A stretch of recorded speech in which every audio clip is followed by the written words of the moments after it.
नमस्कार।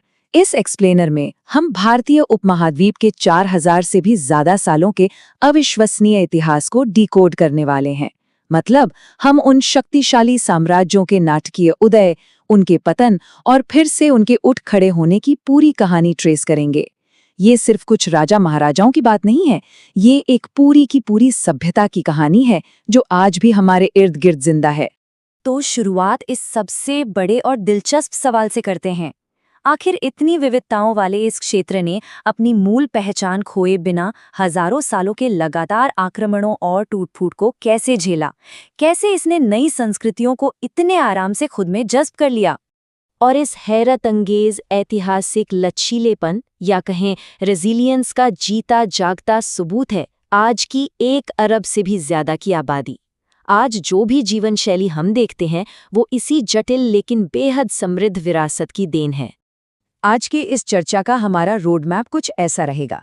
हम इस उपमहाद्वीप की महान कहानी को 6 अलग-अलग और बेहद ट्रांसफॉर्मेटिव युगों में बांटकर देखेंगे। उत्पत्ति और पहले शहर, वैदिक युग, साम्राज्य और जागरण, स्वर्ण युग, सल्तनतों का उदय और एक नए युग की शुरुआत। तो बिना देरी किए चलिए पहले युग से शुरू करते हैं। पहला चैप्टर, उत्पत्ति और पहले शहर। ये कहानी आज से कोई 3 लाख साल पहले खाना बदोश आदिवासियों के साथ शुरू होती है और हमें सीधे दुनिया के सबसे पहले और महान शहरी समाजों में से एक के बिल्कुल बीचों बीच ले जाती है। ये बदलाव सच में चौंकाने वाला है।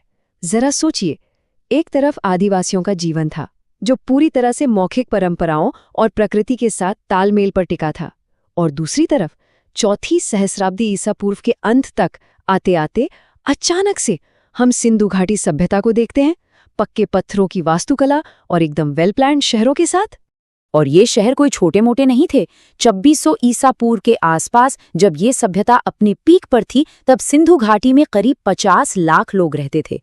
मतलब उस जमाने में पब्लिक बाथ्स और बेहतरीन ड्रेनेज सिस्टम वाले सैकड़ों उन्नत शहर। लेकिन फिर जलवायु बदली, मानसून का मिजाज बिगड़ा और धीरे धीरे इस शानदार सभ्यता का पतन हो गया। जैसे ही ये शहर इतिहास में धुंधले पड़ने लगे, हम दूसरे युग में कदम रखते हैं, वैदिक युग। 1500 ईसा पूर्व के आसपास मध्य एशिया से इंडो आर्यन प्रवासियों का आगमन हुआ और वो खाली हाथ नहीं आए थे। वो अपने साथ घोड़े, रथ और वो पवित्र ग्रंथ लेकर आए जिन्हें आज हम वेदों के नाम से जानते हैं। अब यहाँ समाज का ढांचा तेजी से बदलने लगा। जैसे ही लोहे के औजारों से जंगलों को साफ करके खेतीबाड़ी शुरू हुई, समाज वर्ण व्यवस्था में बंट गया। ऋग्वेद के पुरुष सूक्त के आधार पर आबादी को स्पष्ट रूप से 4 हिस्सों में बांट दिया गया: ब्राह्मण यानी पुजारी, फिर क्षत्रिय, वैश्य और सबसे आखिर में सेवा करने वाले शूद्र। हमारा तीसरा युग है साम्राज्य और जागरण। 700 ईसा पूर्व तक आते आते वो छोटे छोटे राज्य आपस में मिलकर महाजनपदों में बदल चुके थे, यानी विशाल और शक्तिशाली गणराज्य। और इसी ने पूरे उपमहाद्वीप में एक बहुत बड़े बौद्धिक और आध्यात्मिक जागरण की नींव रखी। इस दौर में विचारों की एक जबरदस्त क्रांति हुई। राजकुमार महावीर ने जैन धर्म की शुरुआत की, जिसका पूरा फोकस अहिंसा पर था। और बिल्कुल उसी समय के आसपास सिद्धार्थ गौतम ने बौद्ध धर्म की स्थापना की और दुनिया को जीवन के दुखों से मुक्त होने के लिए निर्वाण का रास्ता दिखाया। ये महज नए धर्म नहीं थे, बल्कि जीवन जीने के बिल्कुल नए फलसफे थे। अब देखिए कि कैसे सत्ता का खेल बदलता है। 326 ईसा पूर्व में सिकंदर का आक्रमण हुआ, लेकिन उसके अचानक वापस लौट जाने से एक पावर वैक्यूम पैदा हो गया। इसका पूरा फायदा उठाया चंद्रगुप्त मौर्य ने और इस पूरे क्षेत्र को मौर्य साम्राज्य के झंडे तले एकजुट कर दिया, जो बाद में उनके पोते अशोक के हाथों में आया। लेकिन अशोक का जीवन हमेशा के लिए बदल गया 261 ईसा पूर्व के कलिंग युद्ध के बाद। इस युद्ध की क्रूरता का अंदाजा इसी बात से लगाया जा सकता है कि इसमें 1 लाख से ज्यादा जानें गईं। इस भयानक नरसंहार ने सम्राट अशोक को अंदर तक झकझोर कर रख दिया। नतीजा ये हुआ कि अशोक ने पूरी तरह से हिंसा का रास्ता छोड़ दिया और बौद्ध धर्म और धम्म के मार्ग को अपना लिया। उसने अपनी पूरी ताकत सार्वजनिक अस्पतालों, पशु कल्याण और नैतिक शासन पर लगा दी। लेकिन, और ये एक बड़ा लेकिन है, उनके इस शांतिवाद ने अनजाने में उनकी ही सेना को कमजोर कर दिया, जो बाद में इस महान मौर्य साम्राज्य के पतन का एक बड़ा कारण बना। सदियों तक सत्ता के टुकड़ों में बटे रहने के बाद शुरुआत होती है चौथे युग की, स्वर्ण युग। कुषाणों जैसे विदेशी आक्रमणकारियों का दौर और दक्षिण में रोमन समुद्री व्यापार के फलने फूलने के बाद चौथी शताब्दी ईस्वी में गुप्त साम्राज्य एक नई ताकत बनकर उभरा। अब ये स्वर्ण युग बड़ा ही दिलचस्प और विरोधाभासी है। एक तरफ बौद्धिक विकास आसमान छू रहा था। नालंदा विश्वविद्यालय में आर्यभट्ट जैसे विद्वान पाई की सटीक वैल्यू निकाल रहे थे और बता रहे थे कि पृथ्वी अपनी धुरी पर घूमती है। लेकिन ठीक उसी वक्त समाज के नियम कड़े हो रहे थे और महिलाओं की आज़ादी को सीमित किया जा रहा था। गुप्त साम्राज्य के पतन और दक्षिण में समंदर पर राज करने वाले चोल वंश जैसी ताकतों के दौर के बाद आता है पांचवा युग, सल्तनत का उदय। मध्य एशिया से आई नई इस्लामी ताकतों ने यहाँ के राजनीतिक परिदृश्य को पूरी तरह से पलट कर रख दिया। 1206 ईस्वी में दिल्ली सल्तनत की नींव पड़ी। 5 अलग-अलग राजवंशों ने सत्ता संभाली। उन्होंने मंगोलों के खौफनाक हमलों का डटकर सामना किया, अलाउद्दीन खिलजी के जबरदस्त बाजार सुधार देखे और मोहम्मद बिन तुगलक के उन कंफ्यूजिंग आर्थिक प्रयोगों को भी झेला, जिसके बाद आखिर में ये सल्तनत बिखरने लगी। जब उत्तर में सत्ता की पकड़ ढीली पड़ने लगी तो दक्कन का पठार 2 विशाल और कट्टर दुश्मन साम्राज्यों, बहमनी सल्तनत और विजयनगर साम्राज्य का अखाड़ा बन गया।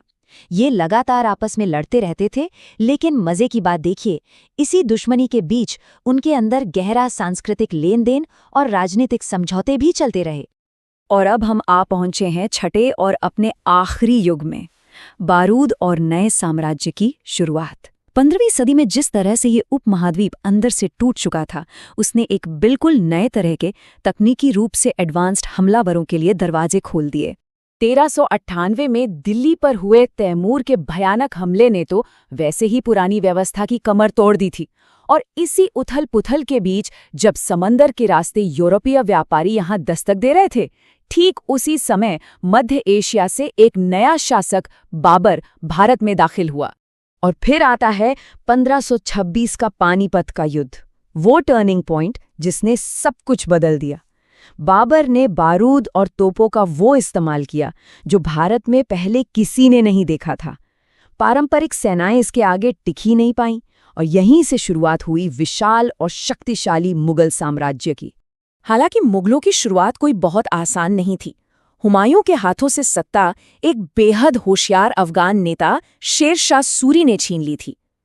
उसी शेरशाह ने जिसने सड़कों और अर्थव्यवस्था में क्रांति ला दी, और आज का ग्रैंड ट्रंक रोड उसी की देन है।